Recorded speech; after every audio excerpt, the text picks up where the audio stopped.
Hello and have a very good day everyone. Today I will be discussing about two temporary words in construction site, which is trench support system and also underpinning. Okay, firstly, what is the meaning of the trench itself? Trench in simple Malay word is called by parit. So the purpose of excavating a trench is to allow the installation of public utilities, sewers and also foundation.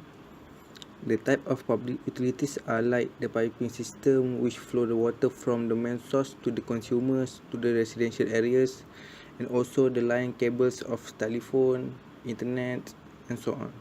The sewers is like installing culvert for drainage, and the last one also for the purpose of foundation.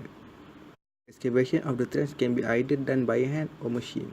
It by hand is done when the amount of utilities is not so many, which means we do not have to dig it so too brave or deep, and also for a short distance. For machine we can use either backhoe or trenches. The use of trenches is seen to be more easier as it uses the rule as chance. Using trenches can allow us to save more energy and also time. For the classification of excavation, we have three. First one is shallow foundation, which is up to 1.5 meter. Second one is medium excavation from 1.5 meter to 3 meter, and deep excavation is 3 meter and above. Untuk jenis-jenis trench pula kita ada dua. Satu bedded trench dan satu lagi adalah vertical trench. Bedded trench ni adalah trench yang kita bina ataupun kita construct di kawasan-kawasan yang luas ataupun yang mempunyai permukaan yang besar. Contoh kawasan-kawasan yang luas adalah di sepanjang tepi jalan ataupun di sepanjang tepi highway. Dua contoh bedded trench ni pula adalah benching dan juga battering seperti di dalam gambar. Usually it is cheap and quick to excavate in open ground. Cheap maksudnya kat sini sebab dia permukaan dia besar atau kawasan dia besar. Kita boleh gunakan peralatan sendiri. Contoh peralatan sini macam yang kita bincang tadi, seperti cangkul ataupun shovel. Appropriate property equipment can be used in bedded trenches primarily to protect personnel. Such protection for constructing this type of trench would be particularly useful where first, the safe temporary slope of the ground is difficult to determine or is unusually shallow. The ground may become unsafe if any delay occurs, for example in clay soil. And last one, the slope employed is generally stable but there are odd pockets of less stable ground. For the second type of trench is the vertical cut trench. Vertical cut trench ni adalah trench yang kita bina ke tempat-tempat yang ruangnya terhad ataupun kecil. Contohnya macam seperti di bandar ataupun di tepi-tepi perumahan, di antara satu rumah ke satu rumah, untuk kita letak macam piping system ataupun kabel tadi. The effect of the construction regulations is to require trenches over 1.2 meter in depth to be supported unless the trench is in stable ground. Next slide. Traditional trench support system. Planking and strutting was originally the accepted method of trench shoring. Okay, planking and strutting adalah support system yang kita gunakan untuk menahan ataupun kita nak cover bahagian dinding trench, bahagian dinding dalam trench, supaya tanah dinding trench tu tidak jatuh ke dalam. Untuk tahan tu kita gunakan polling board. Polling board ni adalah seperti sejenis sheet pile, tapi dia saiz dia lebih kecil dan menggunakan kayu. Close boarding for applications in running soil and generally poor ground. Less planking may be possible in more stable conditions. Maksudnya kalau tanah tu lagi stabil, lagi kurang plank yang kita perlukan atau lebih kurang ketebalan dia. Okay, next slide. Factors affecting the method of excavation and timbering. Faktor-faktor yang mempengaruhi cara-cara ataupun method excavation yang kita akan gunakan adalah first, the nature of the subsoil to determine plants or tools require an amount of timbering needed. Okay, nature of the subsoil di sini maksudnya jenis-jenis tanah tersebut sebelum kita masuk ke site tu. Contohnya tanah tu jenis dia macam sandy ataupun clay ataupun juga silt. engineer akan decide what is the best method of excavation to be used untuk digunakan. Second one is the purpose of excavation. Purpose of excavation ni maksudnya apakah tujuan kita untuk buat excavation tersebut. Contohnya macam kita nak letakkan ataupun nak install utilities tadi tu, berapa banyak, berapa banda. Jadi engineers di sini akan decide berapakah luas yang paling sesuai digunakan ataupun kedalaman yang paling sesuai. Jadi kalau kita dah ada kedalaman dan keluasan, bolehlah kita decide nak guna method apa, sama ada mesin ke ataupun tangan saja. Third one is the presence of groundwater which need interlocking timbering, sumpis and pump or dewatering. Maksudnya di sini kalau apabila kita dig sesuatu trend tersebut dan kita jumpai ada air di dalam, jadi air tersebut kita perlu keluarkan dahulu supaya kerja-kerja lepas ni akan jadi lebih mudah. The another factor affecting the method of excavation and timbering is position or location of excavation, as it is related with the public road users where it can cause traffic congestion. The next factor is the non-availability of the right type of plant, especially at the remote area. Moreover, the presence of large number of services which restrict the use of machinery. And lastly, the disposal of excavated soil may restrict the choice of plant. From the figure 5.1 shows forces created and resisted by the excavation spot. At the top, we can see the soil or stacked material, pipe and bricks, and vibration from vehicle or machinery can create forces towards the trenches, where if there's no proper trench support system, the soil may fail, where can cause accident to the workers in the trenches. Next, we focus to the method of timbering. There are three methods of timbering. The first one is pinches. Pinches only suitable in stable ground and can space up to 1.8 meter in shallow excavation. Secondly, open boarding is suitable in moderately firm ground where erect with hard sheeting. The method is commonly known as hit and miss. And the last method is closed boarding. It is suitable in soft or loose ground. Trench has to be excavated in stages. Next, we focus to proprietary trench support system. It is new technology or new method to support trench where commercially demand to the industry as the save labor construction costs, site safety, and time of operation. It is rapidly can install and remove, which can avoid problem caused due to lack of skilled labor and risk in operation.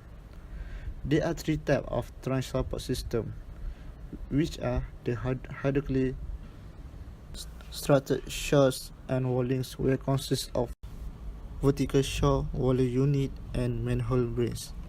The next trench support system is shield and boxes.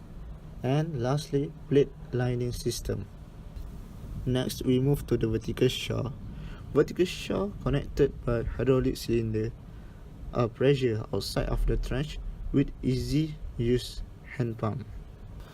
There are some advantages of using vertical shore. Firstly, the installation and removal can be carried out by one or two workmen, giving greater value and speed of operation. Next, the installation and removal are carried out above ground level and enhance safety. From the figure at the slide, we can see how the vertical shore is set up in the trenches. Next, we move to the waller units. Waller units used in ground condition that require sheeting. The center stroke can be released temporarily and swung aside to allow greater access. In situations where excavation is capable to stand for a short period, trenching and timbering are carried out in section of length of the waller units. In poor ground condition, the runners is necessary to provide continuous support throughout the stages of excavation. Okay, and now for the manhole brace, we use hydraulically structured shores and wheeling. Okay, Manhole brace are used to support rectangular or square excavations.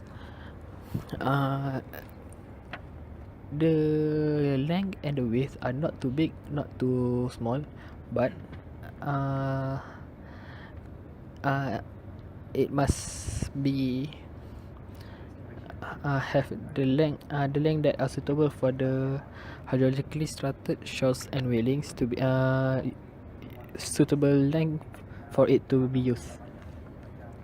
Okay, to use this, provide clear. The trench must have a clear working space and no obstructing braces. It means that dia mestilah tak ada apa-apa halangan. Maksudnya tak ada soil yang tak ada lebihan soil yang ada dalam trenches tu yang boleh menghalang dia daripada memasang manhole brace ni. Okay, kalau manhole brace ni dipasang untuk trench yang besar, contohnya length dia panjang, width dia panjang, dia perlukan satu lagi span untuk tahan loading, untuk support loading braces tu, supaya dia tak jatuh semasa memasangnya ataupun membukanya. Okay. Okay, untuk pasang manhole brace ni, dia untuk membuat foundation yang berbentuk square ataupun rectangular. So lepas tu foundation tu sesuai untuk bangunan atau rumah yang kecil. Sebab manhole brace ni dia tak terlalu panjang, tak terlalu pendek. Okay, apabila nak pasang manhole brace tu, dia akan menggunakan hydraulic untuk push dia punya span tu memanjang sampai ke wall soil, dinding soil tu. Dan sebelum pasang manhole brace ni, kena letak sheet pile di sekeliling dinding soil supaya manhole brace ni dapat tolak sheet pile itu ke soil. Kalau ada ruang-ruang sheet pile yang tidak menyentuh manhole brace tu, selalunya mereka akan letak spacer yang dibuat daripada timber. Timber tu mestilah kuat dan boleh menahan force yang besar. Okay, seterusnya shield and boxes. Shield and boxes ni selalunya untuk membuat drain suitable for building simple drain that are not more than 2 or 3 meters. Okay, kalau tengok gambar daripada slide ni, dekat bawah tu ada bentuk tajam supaya robust tu senang masuk ke dalam tanah, dan soil yang ada di antaranya boleh dikorek keluar. Lepas tu seterusnya plate lining system. Okay, plate lining system ni sama juga macam shield and boxes, tapi dia sesuai untuk trench yang lebih dalam dan boleh hold force daripada soil yang lebih besar. Selalunya orang guna plate lining system ni untuk memasang sewerage, sewer pipe, cables, utilities dan lain-lain. Ataupun orang mau membuat manhole yang terus menyambung ke sewer pipe untuk dikaji, untuk check problem jika ada apa-apa masalah dalam sewer pipe tu. Lepas tu, selepas itu, and then safety. Okay. Kalau buat safety untuk trench ni, selepas projek kerja excavation dilakukan, mestilah engineer mesti pastikan memasang sheet pile untuk elakkan soil jatuh ke dalam trench. Kerana apabila pekerja masuk bawah tu, soil boleh jatuh atas mereka dan accident boleh berlaku. Lepas tu, selepas memasang manhole brace ni, shield box, plate lining system dan selain lain-lain daripada tu, semua manhole brace ni mestilah di observe setiap hari apabila ada kerja-kerja yang perlu dilakukan dalam trench tu. Sebab ataupun apabila ada batu atau soil yang jatuh ke dalam trench, siasatan mestilah dilakukan untuk mengelakkan aksiden. Okey. Seterusnya, temporary works underpinning. Okey. Underpinning ni underpinning ni sesuai untuk melakukan bangunan untuk melakukan bangunan-bangunan yang lama ataupun yang mahu diubah suai untuk foundation. Apabila foundation itu sudah tidak kuat, maksudnya tidak mampu lagi untuk hold load di atasnya, foundation itu mestilah di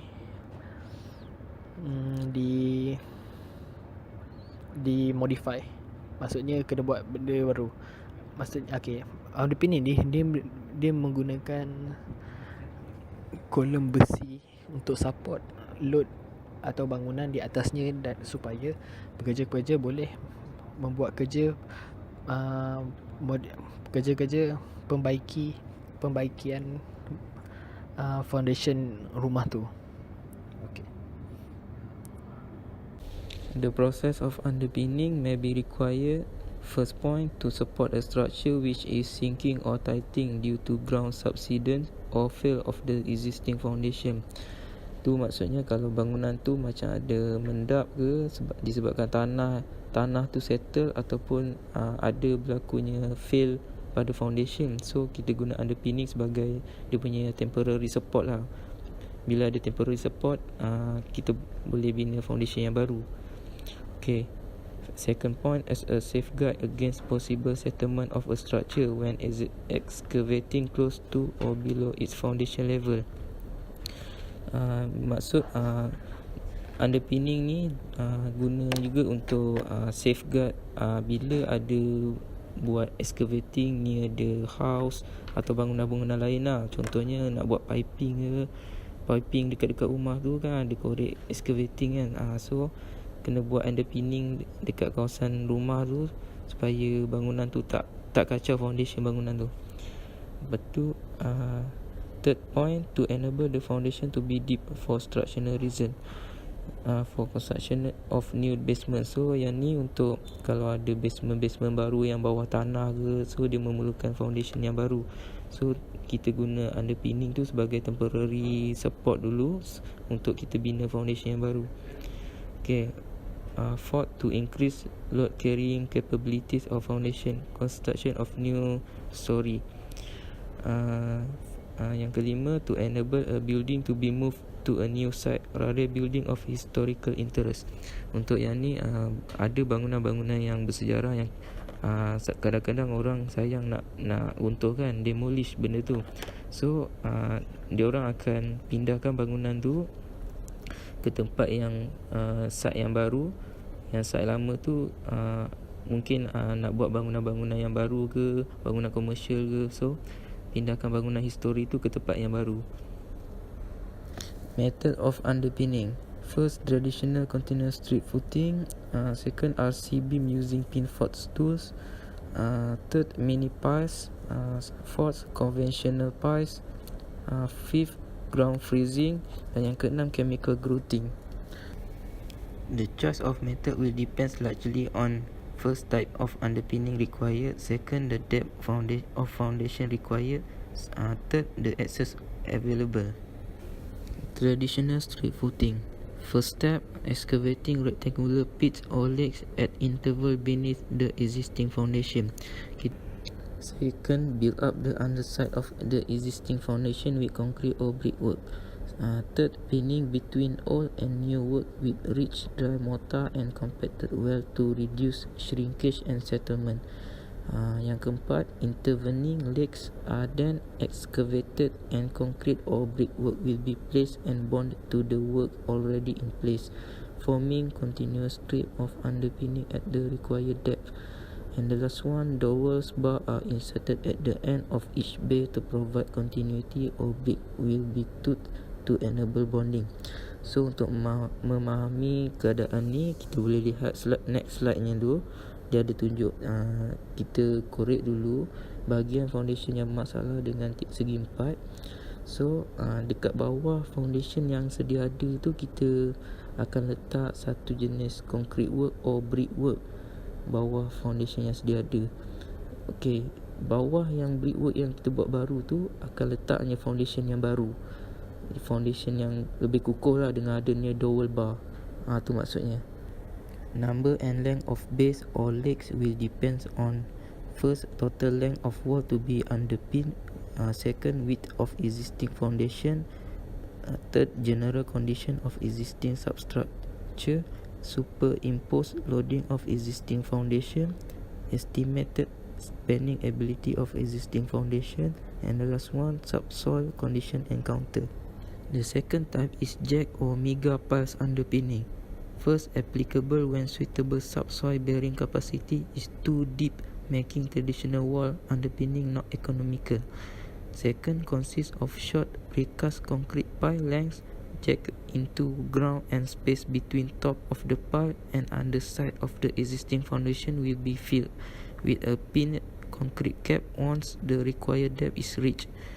Third, the existing foundation must be in good condition since they act as a beam spanning over the piles. The advantage of the jack piles underpinning is noiseless, vibrationless, flexibility in length. And the last one, when weak foundation are encountered, needle and pulse method can be used. A pair of jack or ball piles in conjunction with a in situ reinforced concrete beam, needle placed above the existing foundation. Untuk nak terangkan jack or mega pulse underpinning ni, kita boleh tengok di slide yang sebelahnya, yang tunjukkan ada satu alat tu, dia akan letak bawah foundation dan dia akan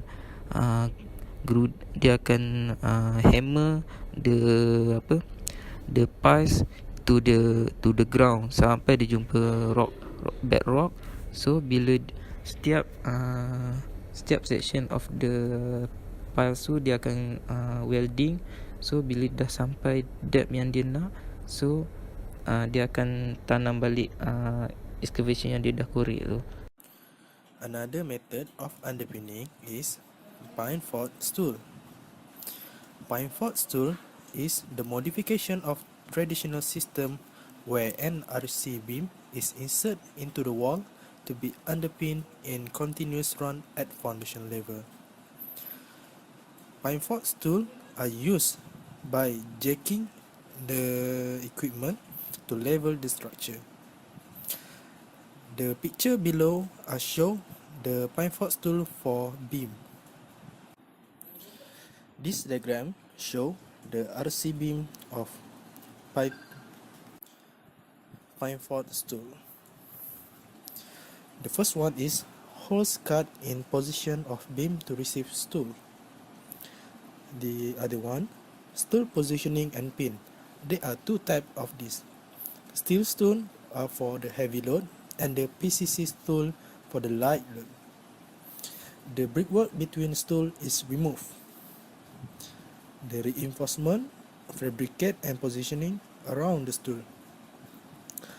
Formwork erected and concrete beam cast. And the last one, formwork removed and cure beam pin to underside of existing wall. Underpinning column. The structural steel or reinforced concrete column must be relieved from their loading before underpinning can be taken place. The left side of the figure are the RC column and the right one is steel column. Mini piles, also known as polyradis, micropiling, root pile. The step of making mini piles: first, boring small diameter of 70 mm to 300 mm holes using air or water flush. The second one, reinforcement are positioned. And the last one, hole is then grouted with cement grout which is stable to resist the displacement and erosion after injection. This method is used to complex foundation problem, retaining wall for the slope stability, ground improvement, underpinning of historic sensitive building, and lastly, strengthen foundation. Next, we will talk about the advantages of mini piles. First of all, by using mini piles, no excavation or shoring is needed. Secondly, mini piles allow the equilibrium of the building maintained during the operation. Obstructions such as existing foundation can be easily overcome. 2. Mini piles also can be constructed to considerable depth up to 30 meters through all types of soil, rock, and obstruction, and virtually in any type of direction. Mini piles also have a quite high slenderness ratio. Furthermore, some types of mini piles have minimum vibration, which allow lower ground disturbance and noise. Some types of mini piles also capable to operate in awkward and restricted access conditions. Mini piles also have high carrying capacity at small settlement. Next will be the application of mini piles in today's construction. Firstly is the application in bridge piers and abutment. Mini piles may be installed through existing bridge piers and abutments with the minimum of vibration, thus achieving a direct positive connection between pile and structure. Mini piles also used in retaining walls. Many pile systems may be installed to support compressive and tension loads associated with retaining wall instability problems. As the piles are not visible after installation, the appearance of the structure is unaltered. Next is its usage in stitch piling. Mini piles installed through existing walls and foundation to restore or increase the factor of safety. These pile spacing and loads are dependent upon the nature of the existing structures. Mini piles also used in restricted headroom and access. Using purpose-built drill rigs, mini piles can be installed in areas of low headroom and very limited access with minimum of disturbance. The next application for mini pile is underpinning building. For this application, the mini pile will work together with needle beam to support the structure. First, the wall or beam of the existing building is drilled and needle beam will be fixed. Then, mini pile will be fixed at the both end of the needle beam. The load of the structure will be transmitted to needle beam and split to the mini pile before released to the ground. This will give an additional support strength for the structure. The distance between pile is determined by the strength of the structure itself. The higher the strength of the structure, the bigger the distance of the pile. The common reason underpinning building is needed is because of the subsidence or poor soil properties which may cause the foundation to move. This can happen because of the natural causes such as earthquake, flood, and so on. If mini pile is installed closely and in group, it can help to stabilize the natural and fill slope. This will create composite soil pile retaining structure. Mini pile can also be used directly as soil nail to reinforce soil in earth retention and instability in excavation and slope. It will treat unstable soil slope or as construction technique that allow the safe overstepping of new or existing soil slope. It is also more economical than the conventional concrete gravity wall. Lastly, this is example structure that use underpinning method. The name of the structure is California Palace of Legion of Honor in San Francisco, California. The original structure is built in 1922 and has been renovated to add a new gallery underneath the existing structure. Therefore, the structure needs to be supported temporarily during the construction. The contractor drilled the existing wall and beam and placed the needle beam to support the structure. Then, the structure is jacked to transfer the load to the underpinning element. The service and ventilation tunnel required underpinning total of 46 columns and load up to 250,000 pounds when it is added to the existing structure.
The Occupational Safety and Health Administration is investigating that deadly trench collapse in Hudson. Our investigation found this steel frame box used to shore up trench walls was not used in the area where the workers were trapped. And this 911 call from the scene confirms it. These guys have had a cave-in, didn't have a box. Kind of a morbid scene. I mean, we've got 2 bodies down in there that we were unable to get to. That's not the outcome that any of us wanted to have. Firefighters say that the men did not have a safeguard around the trench to stop the dirt from collapsing in on them. A man who was repairing an underground sewer line became trapped about 12 feet down a trench. Considering the weight of the dirt, they weren't able to just pull him out because of the compressed dirt inside, as well as the weight of it. And we are continuing with breaking news. A man is dead after a trench collapse. Now the son was trapped up to his neck in dirt. OSHA, the Occupational Safety and Health Administration, has been on scene here. The investigation is now under their control. A construction worker is recovering tonight after being trapped in a trench. Fortunately, rescue workers say the man was breathing and conscious as he was being loaded into the back of an ambulance. This after being buried in a trench that ran 15 feet deep. It's no secret that excavation work can be dangerous. The Bureau of Labor Statistics reports that, on average, about 70 people die every year due to cave-ins from trenches. Add to that another 1,000 or so workers that get injured every year from cave-ins. 95% of these incidents have one thing in common. They were not properly safeguarded against. And with so many other unpredictable dangers in the construction industry, why expose yourself to injury, leading to lost time, or even the risk of death, when there are clear and simple safety measures you can take to protect yourself? In this video, we'll cover key elements of an excavation, as well as some important safety measures you can take to protect yourself. These will help you determine whether an environment is safe to work in, and if it's not, what you can do to help make it safer, for yourself and those working around you. The first thing to consider with an excavation is soil conditions. There are a variety of soil types and ground conditions that will determine the proper course of action for an excavation. But before you start taking a closer look at the excavated soil, look around the site for things that can cause soil distress, like nearby vibrating machinery, heavy moving loads, seeping water or rain, as well as hot, dry weather. All of these things can lead to additional stress on soil, where increased precautions would be necessary. One of the most important factors that can help determine the likelihood of a cave-in is the type of soil that you're excavating. Knowing the type of soil you're working with will help determine the proper slope of that excavation. There are 3 main classifications of soil types: A, B, and C. Type A is the most stable type and usually consists of clay. If you don't have any of the tools used to determine soil type, a quick way to figure this out is by taking a sample in your hand and pressing your thumb into it. If your thumb sinks in only about 1/4 inch, you have type A soil. With type A, the slope of your excavation can be no less than 3 feet horizontal for every 4 feet vertical. If your thumb goes in about 1/4 to 3/4 of an inch, you probably have type B soil. This has a medium level of stability and can be made up of silt, sandy loam, or medium density clay. With type B soil, your excavation slope can be no less than 1 foot horizontal for every 1 foot vertical. This type of soil can also include unstable dry rock or soil that's been previously disturbed. Now, if your thumb penetrates more than 2 inches rather easily, you have type C soil. This is the least stable soil and generally consists of gravel, loamy sand, or soft clay. With type C soil, your excavation slope can be no less than 6 feet horizontal for every 4 feet vertical. Now that you know the proper slope to use for the various different soil types, let's talk about shoring and shielding systems. Shoring and shielding are 2 different methods of protecting workers in a trench from a cave-in and can be used in conjunction with sloping. Shoring is a support provided to prevent the walls of a trench from caving in. This is typically done using hydraulic, pneumatic, or timber braces. The specific shoring setup that you use depends on the soil type and how deep your excavation will go. Shoring is always installed from the top down and removed from the bottom up. So for example, in a shoring system, the stringers, uprights, and upper cross braces would be installed first. Then the lower stringers and cross braces are put in. The number of rows of stringers and cross braces depends on the depth of the excavation. Upper cross braces should be installed within 2 feet of ground level. If the trench is up to 8 feet deep, 2 sets of stringers and cross braces are required. In a trench 8 to 12 feet deep, 3 sets of stringers and cross braces is required. And a 12 to 15 foot trench requires 4 sets of stringers and cross braces.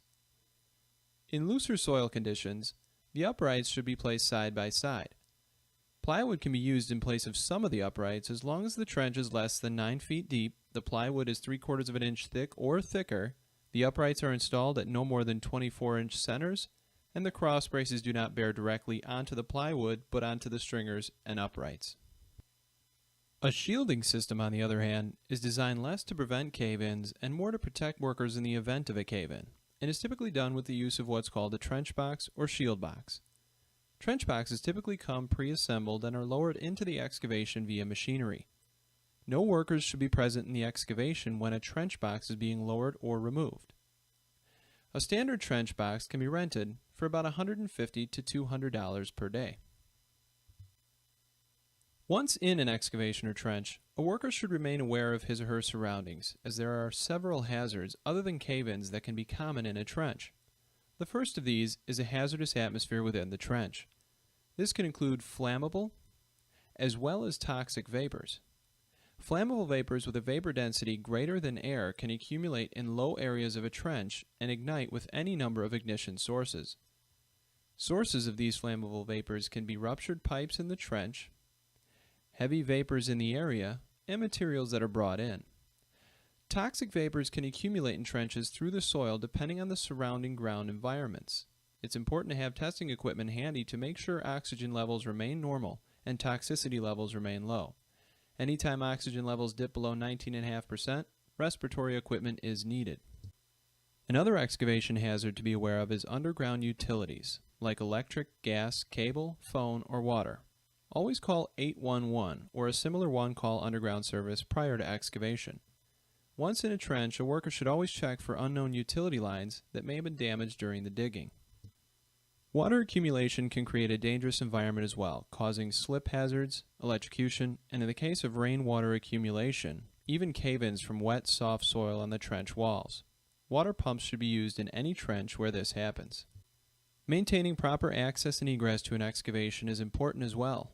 Make sure that any ladder going into a trench extends 3 feet above that trench.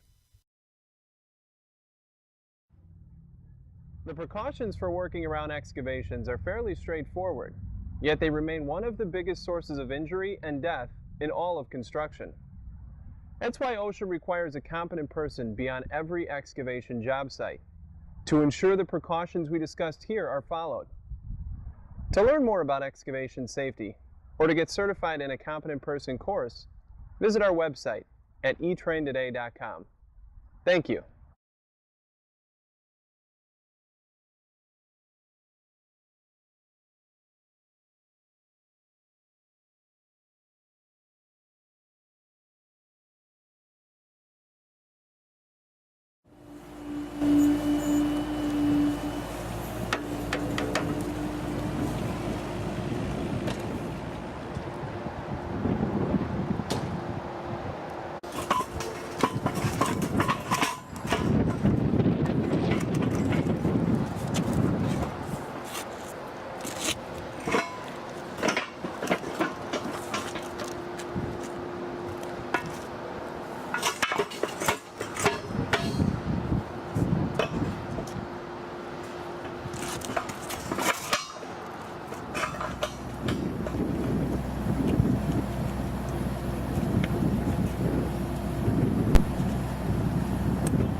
While there are many causes for a foundation to settle or sink, one of the most common is the bearing strata being compromised by changes in moisture levels. In this example, after much precipitation, the water table rises high enough to saturate the bearing strata soil. After the soil dries out, it collapses, causing the foundation to settle or sink.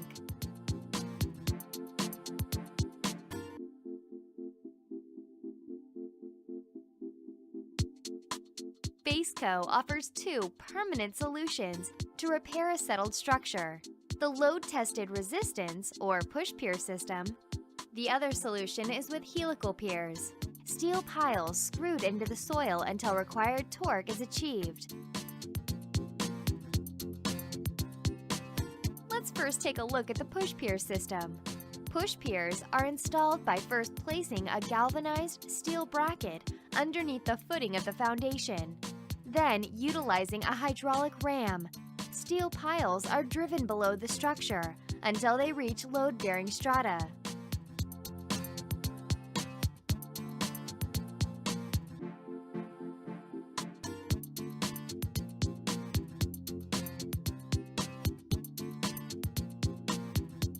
Additional piers are installed to stabilize the entire affected area. After all the piers are installed, hydraulic jacks are placed atop each pier in order to uniformly lift the structure. After the structure is lifted, the jacks are removed and the piers remain permanently in place. The helical pier system is installed by drilling steel piles to load-bearing strata. The steel is driven until it reaches torque level sufficient to bear the weight of the structure. Different from push piers, the weight of the structure is not used to drive the piles. This makes helical piers ideal for new construction, since the piers can be installed before new concrete foundations are poured. Once the piers are installed, hydraulic jacks can also be used to lift the structure, and the piers remain permanently in place. Due to the weight of the structure, if all settled areas are not stabilized, an attempt to lift the structure may cause additional damage to the foundation. Engineering requires that pier spacing be 5 to 7 feet apart, depending on the strength of the footing. The helical and push pier system are guaranteed solutions for permanent foundation stabilization.